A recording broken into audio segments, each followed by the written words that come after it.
everybody, welcome to another episode of Portal. My name is Mike. I'm Matt. And we're here to give you everything in the world of sci-fi, fantasy, and everything in between.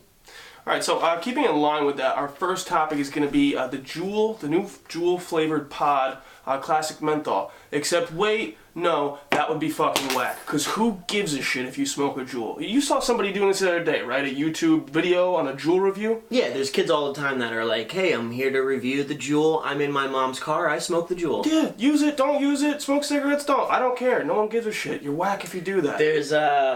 There's a trend going on. And now that they just released a blue Juul. It's blue.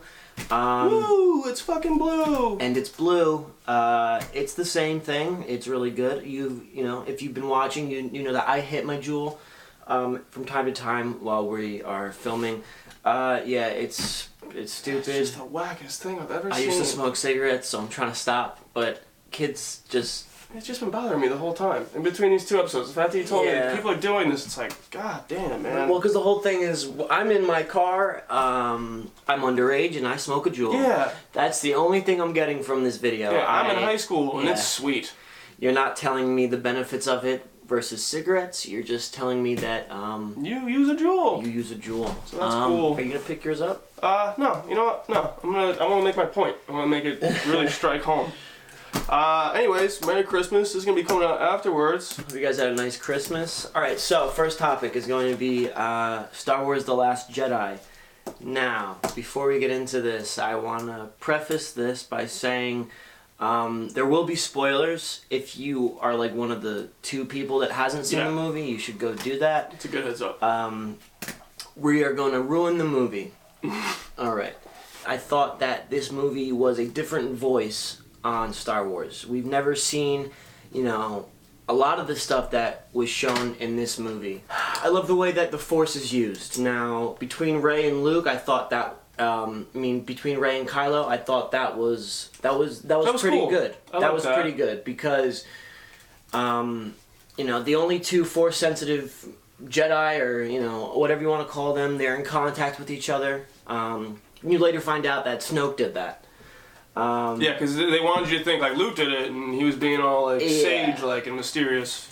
A lot of people had problems with this movie. This is supposed to be the dark next chapter, and I didn't feel as though it was done justice. Luke, for instance, is a huge pussy. Luke is a horrible teacher. And even in the end of Force Awakens, we're left with like this eerie look. Like, oh my god, you know, this guy's got all the answers and it's too much for him. And at the end of this movie, I'm like, this guy's got no answers. And it's still too much for him. I thought that the first 40 minutes especially were just, I don't know, it's like to start off with a crank call is just a little weird to me. And that kind of set the tone for the first good section of the movie. You have those little cute birds. And yes, they're cute, but like, who gives a shit? And why are they in the shot so much? Because kids. Exactly, but they have no reflection of the story at all. What else was I gonna say? I just feel like there's a lot of that, and to just bring it full circle, we get towards the real heat of the action in the movie, and I'm like, alright, sweet, this is sick. Finally. You know, there's a lot of cool stuff going on there that I really liked. And then we had the scene at the very end with the new AT-ATs that look like they're wearing like gladiator masks or something. Granted, I think they're pretty cool looking, but they do look weird. Gorilla walkers, yeah. Yeah, they're strange. And you just have like just a barrage of fucking laser cannons hitting Luke where he's standing. More! And he walks out. Unscathed. Okay, cool, very cool. Keeps on walking out. Fucking still, like, you know, just plain face, doesn't care. And then this little move. And then I hated it. I fucking hated it. I wish he got blasted to smithereens when he did that. I never wanted to see Luke on the screen again. That was the wackest thing I've ever seen. I just don't get it. It's so funny, because I heard a lot of people say the same thing. I didn't have a problem with it. You know, Luke did not look like the Luke you saw 20 minutes ago, if you noticed it. Luke looked like he's been dealing through some bad years. No, but I'm saying, like, in that hologram that he put on Kylo, he looked younger.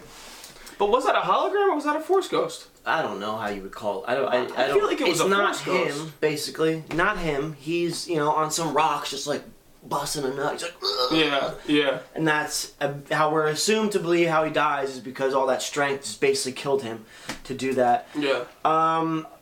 Another thing that I hated, I did not like how they just killed Snoke, and that's it. All this lead up to who is he? Who, you know, he's so strong. He's throwing Rey around like she's a fucking doll, and then a little lightsaber. Like that's it. Really, the movie should have ended after the Praetorian Guard scene. I think the movie, if it had just ended right after that, I think nobody would have said jack shit. Because number one, we're getting the best fight scene we've got in all Star Wars canon in that montage. That was cool. That is the best scene of the movie, hands down. Speaking of characters that died abruptly for no fucking reason, Phasma's gone like that. I didn't really care about Phasma. I thought that was pretty cool. Like I thought she was trying to be like a pretty sick, sort of like just soldier. You know, because most of these like but villains that we see that are big characters, they're always sick, and they're always just like these fucking like future wizards. And she would have been like just a badass evil soldier, which I thought was kind of a cool thing to bring. She's Boba Fett in Silver Plate. Yeah, basically what it is. They needed Finn to fight her though. They needed that. You had a problem with Finn, and I forget her name. What's her name? The girl that Rose. Rose. That was the fucking stupidest storyline of the movie. We did not need to go to the casino, Canto Bite. Honestly, I didn't even like the stuttering guy. He sucked in it. That was like the most stupid. Fucking horrible. That was the most stupid point. The collector from the Marvel movies. It seemed like Rian Johnson was trying to do this commentary on the rich. And, the animal rights and shit, dude, that's not fucking Star Wars. I don't give a fuck. I don't care. Alright, now, I didn't think that it was like, I don't know, some like hippie propaganda that he was forcing in, right? I think that it was kind of cool because in a lot of especially the older movies, the original trilogy, the other planets you're seeing, other than like the Cloud City, they're always like wilderness and deserted. Yeah. So it was cool to see another metropolis, type of environment in the Star Wars universe. The story didn't need it. I don't know. I thought it was kind of cool because it did a couple things that are kind of long term. Through having the collector from Marvel, I forget his name in this, but that guy, from having him in it, it establishes this idea that like good and evil really are just words. Yeah. That's like one of the only things that he brought to the story from outside of the Jedi Sith, storyline going on between Kylo and Rey. Yeah. Because that's what Luke's trying to say. That's what even Yoda seemed like he was trying to say, and that's what he was saying. That there is fucking no good and evil. There is a gray area, and it seems like that gray area needs to be enhanced. That needs to be the focus. Instead of an us versus them, it's a we. I don't know. What do you think? We have expectations, and when they're not met, and when we get emotionally attached to something, and it gets ripped from us, you have people that that are sour grapes, like on the internet. Oh my God. Everybody is so fucking pissed off at this movie. I'm not that pissed off about it. There's a couple things about it I didn't like. And those, those can be made up in the next movie. Is Snoke dead? Probably not. You don't think so? Probably not. How? How's he dead, dude? How's he dead? He got chopped in half. We saw his torso. You must have never heard about Darth Maul. No, I know that. But that happened in the fucking Clone Wars animated series. If someone dies in the fucking movies, they usually die. If they kill him, they usually die. If they leave him dead, I'm gonna have problems. If they leave him dead, I'm gonna have problems. I think he's gonna be dead. I don't see why he wouldn't be. Now, people that I thought would have died. I think Finn should have died. I gotta be honest. Yeah, I kind of could have seen that. Finn should have just died. Just for logistic reasons, I'm shocked that Leia didn't die at some point. Yeah. Just logistically, she pretty much was dead for most of the movie because she was just how about Superwoman Leia? She's just floating, seemingly dead in space, and then just... You know what? How come I didn't see that when the Emperor was thrown down the fucking shaft? He didn't come up like, here I am. Just a lot of things were just like, what the fuck, bro? Like, the Force is being used in these different ways, and it was cool. I didn't even think about that. But just like... It doesn't make any sense. Yeah. Any sense at all. I'm going to give this movie a 6 out of 10. I was a little disappointed. Now, I've only seen it once, so maybe when I see it again, I might, have some different thoughts on it. So would you sign that online petition to have this stricken from canon? Some asshole went online and said, we want to get petitions together to try and get Disney to strike this from the record books. Because here's the thing, right? It's only made hundreds of millions of dollars, but you know what? You're right, one guy that's really mad at me. Yeah. When George Lucas made his prequels, they're too different. Yeah. It's just too much, metachlorians. What is that? Yeah. All right. When Force Awakens come out, it's too the same. Yeah. It's too similar. I kind of thought you were gonna rate it higher than me. Like I put this thing teetering at like 6.5, because I think it was average to like a little bit above average. Mainly because of the middle like hour and a half of the movie. Yeah. I thought most of my problems came at the beginning and at the end. I thought the middle chunk of the movie was pretty cool, and the battles were pretty cool. But it was pretty solid. I would say average or just above average. Definitely overhyped. Just overhyped across it's the Star fucking Wars, board. man. I It's Star get Wars. it. I get it. And you know what? Let's see what J.J. Abrams can do wrapping it up. He brought all these new characters in for us. He's gonna wrap it up for us. What else I can say? Yeah, episode 9, its working title is called Carbonero, which is like Black Diamond. And who has a Black Diamond? Snoke. It's like his Kyber crystal ring or whatever. So he might still be alive. Yeah, I'm pretty happy to not talk about Star Wars for the rest of the episode. So, Yeah. crown it or kill it!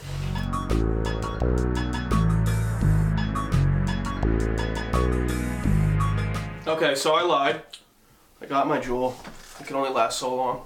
Mayor Giuliani. I got my Mayor Juul. Alright, That's so pretty good. the next segment is called Crown It or Kill It. It's where we toss a bunch of topics up at each other For all you newbies. and we say whether we count it or kill it. Now, some of these might be not so new. Some of these might have been like a month old. Who gives a fuck? All right, it's Quick topics, quick looks. quick topics. All right, now the first topic is going to be of the cartoon variety. Adventure Time. It's going to get its own open world game. It's going to be called Pirates of the Enchilada. Enchiridion. Enchiridion. It's an open world game set to release in the spring of 2018 for all consoles and PC. So you have Finn, Jake, BMO, and Marceline. They're all separated by this flood.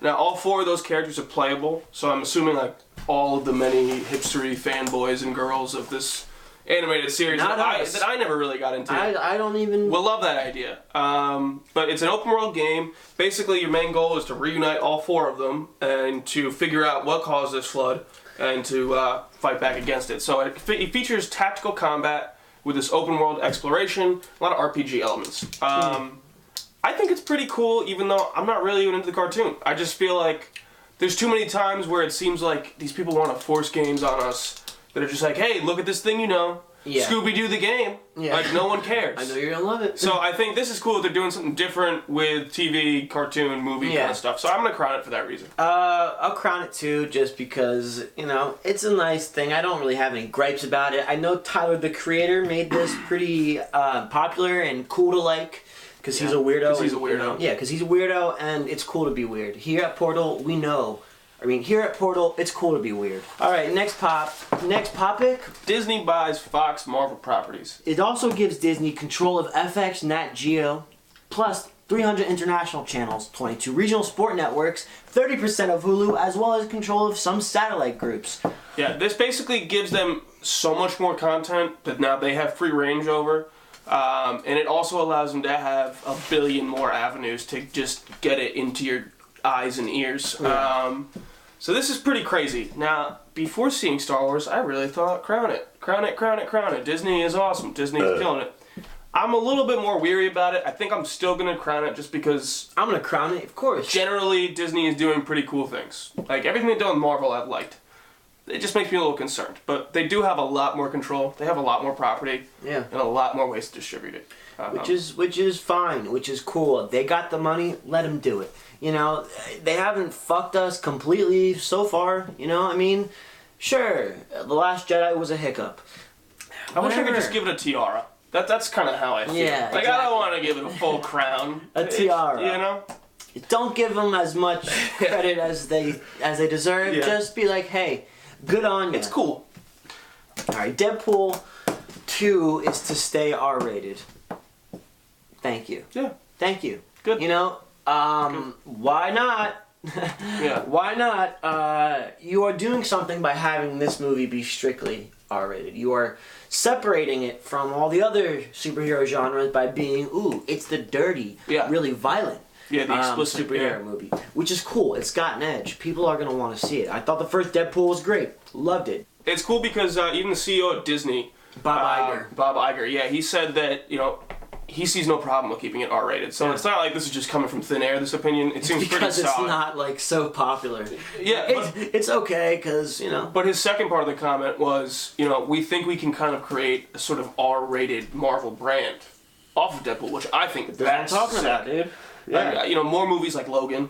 Yeah. And Deadpool. So I think, that's a crown. That's a crown for me. Moving on to the next topic in the Punisher world. Oh, yeah, I'm going to crown that as well, of course. Yeah. Punisher has been renewed for a second season. Crown it. Crown. Crown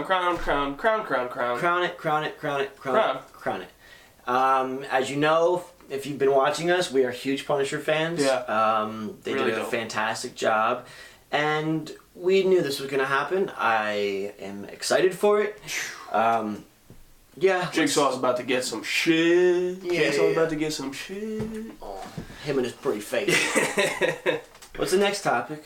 That's the reason why we got this bad boy right here. The Lord of the Rings is making a TV series. On Amazon. I think this is pretty cool. I think this is really cool. I think this is pretty cool. Only if it's not the same story. Well, it's not. Well, yeah. According to what they're saying, at least it's not. Yeah. I think this is a good thing because Lord of the Rings has still been in the forefront, but doesn't get as much play. Game of Thrones is taking over. That's why. Exactly. We've had some time separating us from this shit. Yeah, but in keeping with more money than I'll ever see in my life, Amazon bought the TV rights to this for $250 million. That's just the rights. So I can't imagine how much money they're willing to spend on the production, which is pretty cool. That's pretty exciting. The series will cover previously unexplored Lord of the Rings stories based on J.R.R. Tolkien's material. Which just seems like the Silmarillion to me. It's the Silmarillion, exactly. That's pretty cool, though. Which is dope. I think it would be cool if they showed us, like, Sauron. The original, the battle you see in the first movie. Yeah. That would be really cool. I'd be into that. That would be dope as fuck. And seeing, like, the immediate, like, history after that. That'd be awesome. And it's guaranteed to be a multi-series engagement. So it's not going to be a one and done. Like, these people are trying to make this a long-running thing, which is cool. I'm gonna crown this. This is amazing. This is great. I had no problems with this. Just don't fuck it up. Yeah, I would agree. Crown it. Just don't fuck it up. Come on, I know you're excited. All right. A VR experience for Brandon Sanderson's The Way of Kings has been adapted and being shown around to huge movie execs as a pitch for the world of Rashar and Stormlight Archive. If you don't know, Brandon Sanderson is a prolific fantasy writer. Brandon Sanderson.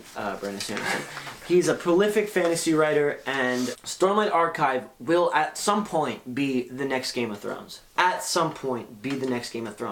Based on the simple fact that there are a fuck ton of female characters.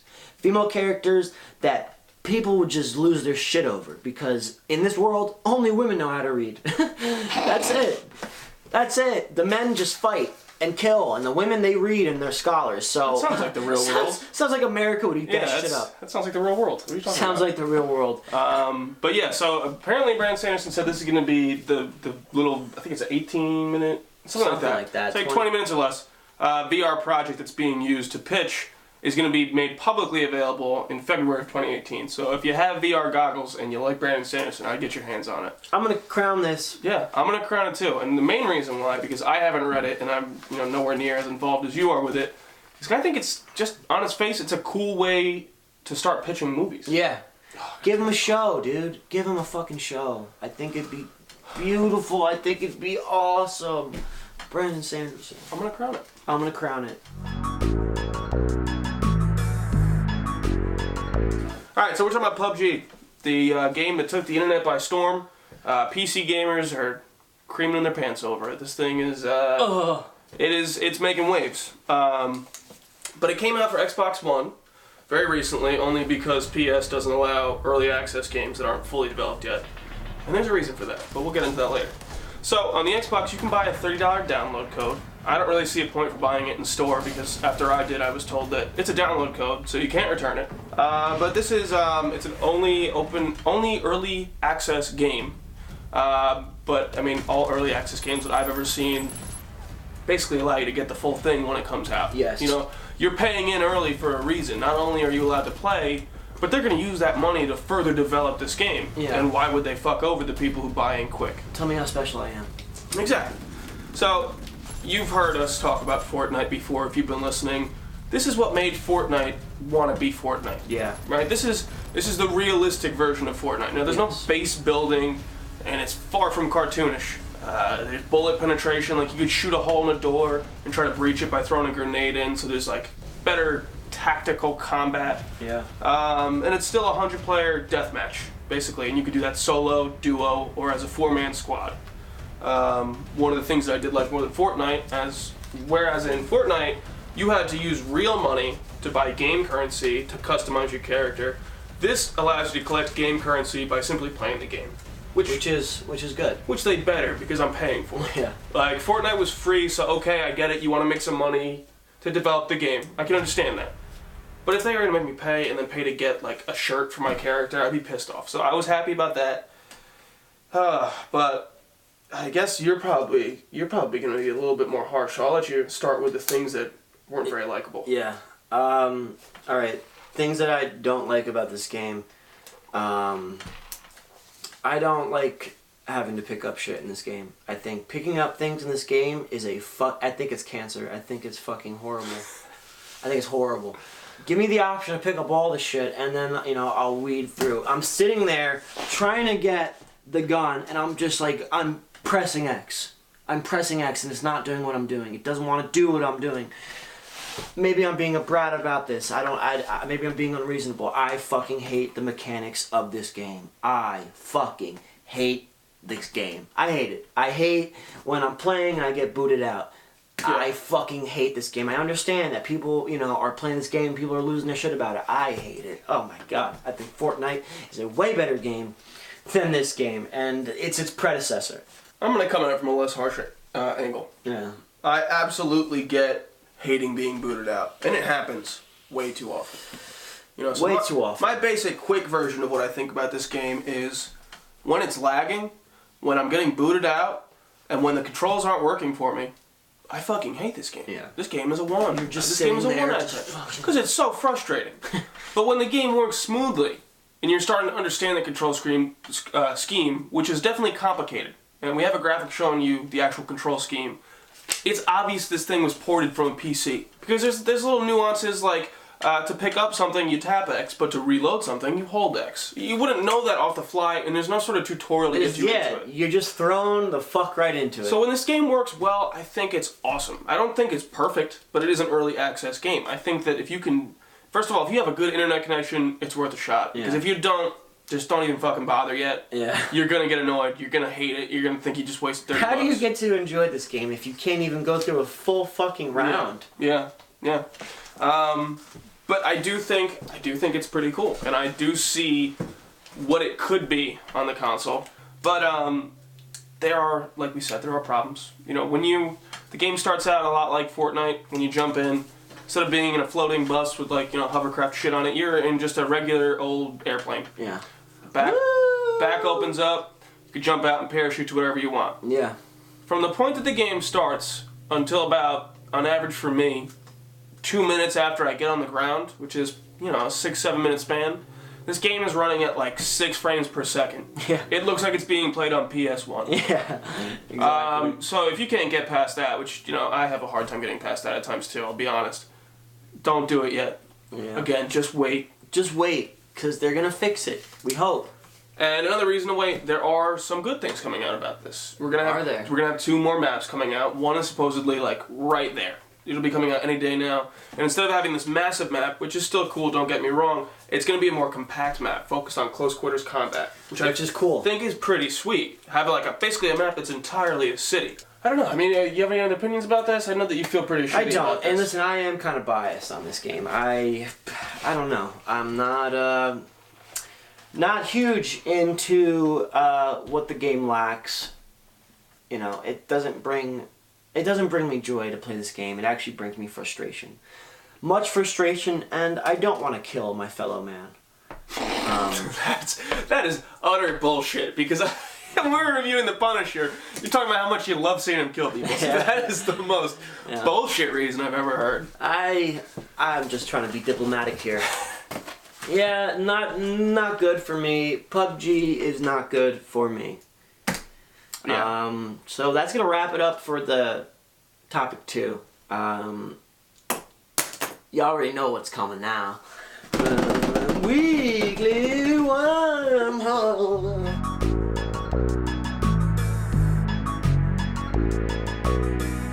I'm going to move away from books for this week, and we're going to talk about a movie that was on Netflix around 2013, 2012. Really good. It's called Beyond the Black Rainbow. Now, from what I realized from rewatching this movie is that this is the precursor to Stranger Things. This is probably what the Duffer Brothers watched and were like, holy shit, let's do that. The movie takes place in 1983, and you are greeted by this kind of educational video made by the Arborea Labs. Basically, it is transcendation through technology. That's their slogan. So it's like, crazy mind control therapy. Now we find out that there's a girl that is in the laboratory, 11. She has telekinesis and telepathic powers. The main guy is this guy named Dr. Nile. He is so fucking weird. This guy is so weird. He's just he reminds me of a Patrick Bateman.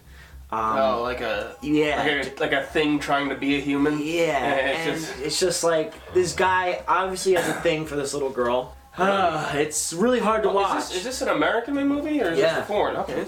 This movie has all the quintessential 1980s sci-fi feels. It has all the sweet music in it. This movie is dark, dark, dark, dark. Is it darker than dark, though? No. No? It's probably on the same time of night. We're talking about 3 a.m. It's this movie is fucked up, man. Somewhere in the lab there's this light up triangle. And once that triangle is turned off, this girl Elena, she's able to use her powers. But something about that triangle being turned on, which you can hear, it's like, oh, that is like a blocker? Yeah, that's like her kryptonite, so to speak. Oh God, this movie, there's no doubt in my mind that the Duffer Brothers watched this movie and were like, I'm gonna do that. This movie, if you like Stranger Things, you're gonna love this movie. I've never really heard anyone talk about it too much. I think it is a kind of niche movie, or it's for some people, not for everybody, but like most of my weekly wormholes, I watched it on a whim. I didn't know what I was in for, and sometimes those experiences last with you the most because you don't have any expectations. Yeah. Harkening back to Star Wars, where you're just going in fresh eyes, and then you're taking back this just world that is awesome to watch. This movie is a 10 out of 10 for me. I think if you're into sci-fi and you're into 1980s laboratory synth sounds, exactly, dude, you're gonna fucking love this movie. It leaves you cold, but guys, take my word for this, you're gonna love this fucking movie. Beyond the Black Rainbow, it's amazing.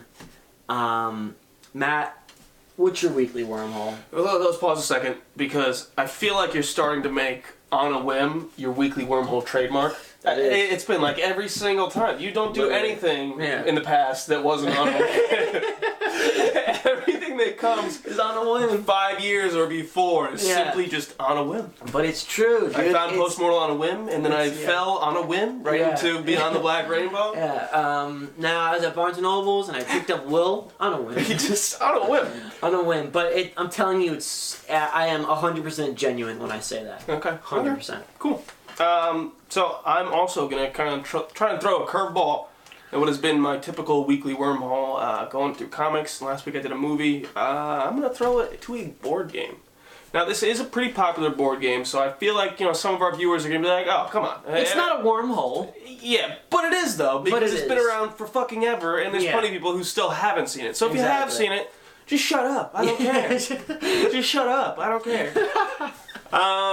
So anyways, it's Catan, Settlers of Catan. Now, this is a board game that is, unlike many games where you kind of control a civilization, it's not really about the fighting, which I think is kind of refreshing. Yeah. Don't get me wrong, things will get heated. It's a great drinking game. It is a great drinking game. We have the rules to the drinking game. Fantastic drinking which game. we'll show you right now, but that is like the easiest way to get fucked up and play a simple game that it's so impossible to forget the rules to. Exactly. It consists of rolling dice, getting cards, using cards to try and win. It's the simplest fucking... Brick for ore, hay for ore, brick for ore. Like that's what you'll be doing the whole game. Yeah. But before you get into all that, if you haven't seen this game before, it is a map based on hex tiles, and you can rearrange them every game so that the map is never the same. Each hex tile, or most hex tiles, allow you to get a certain resource from them. The way you get that resource is by having a number assigned to that tile. So say there's a forest tile with a number 6 on it. If anybody on their turn rolls a 6, anyone who has a settlement on that tile gets that. Actually, on any tile with a 6. It could be multiple. Exactly. Gets that resource, the respective resource. So it's not the kind of game where you gotta wait an hour to have anything happen for you. Yeah. Something can happen for you on somebody else's turn. Drastically. And vice versa. Yeah. What's the point of the game? The point of the game is to get victory points. Victory points are earned in a few different ways. They're earned by having settlements, cities, which you get by gaining these resource cards off these tiles. You then use those on your turn to build settlements and cities. You can also use those resources to build roads. And the person with the longest road in the game wins. Controls 2 victory points. You need, I think, 6 in the main game to win.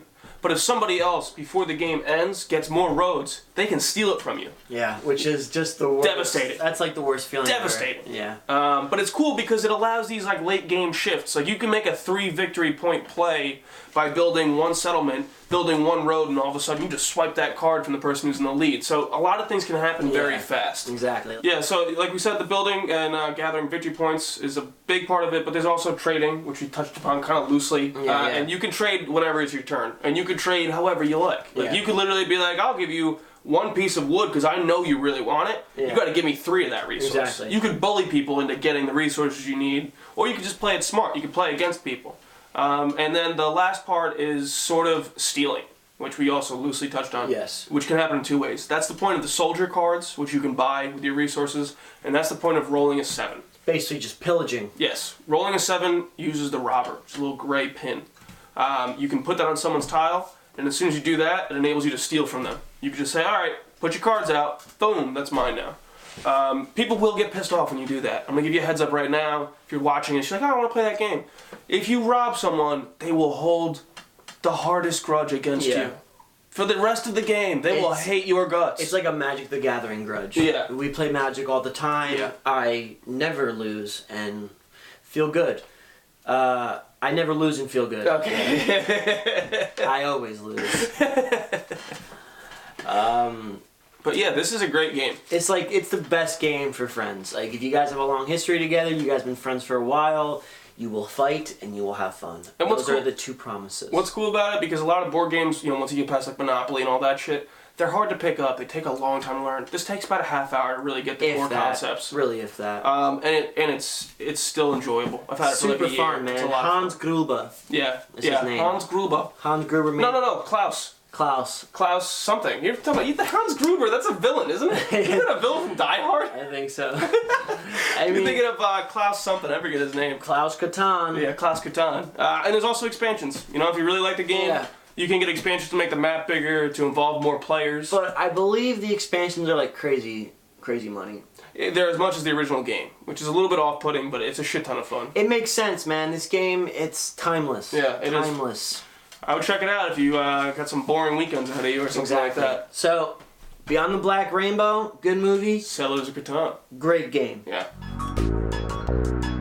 Thanks for sticking with us for another episode of Portal.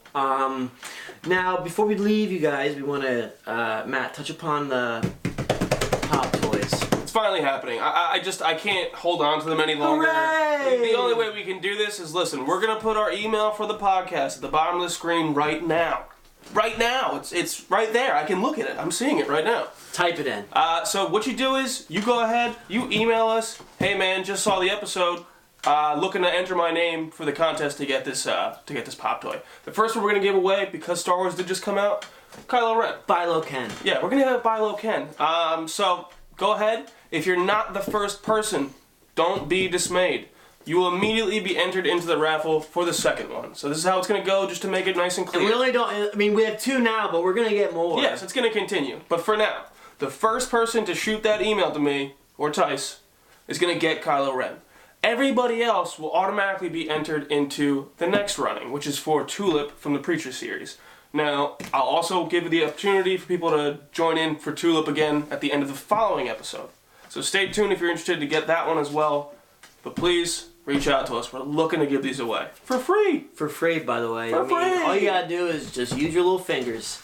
But yeah, guys, that's been another episode of Portal. I want you guys, if you liked the video, give it a thumbs up. If you hated the video, give it a thumbs down. Let us know. Still give it a thumbs up. I don't want to hear that. And if you love us so much, subscribe.